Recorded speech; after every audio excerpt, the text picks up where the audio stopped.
অসংখ্য হুকুম আল্লাহ তাআলার আছে, কিন্তু এই সব হুকুম এক হুকুমের উপরে নির্ভর করে, যে হুকুমটা পুরা হলে বাকি সবগুলা পুরা হয়। একটা হুকুমের উপরে বাকি সব হুকুম নির্ভর করতেছে। যেমন নামাজ একটা হুকুম, রোজা একটা হুকুম, যাকাত একটা হুকুম, হজ একটা হুকুম, শরাব হারাম, শরাব থেকে বিরত থাকা এটাও একটা হুকুম।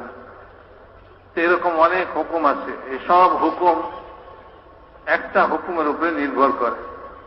যদি ওই হুকুমটা পুরা হয় তাহলে বাকি সব হুকুমগুলা পুরা হবে।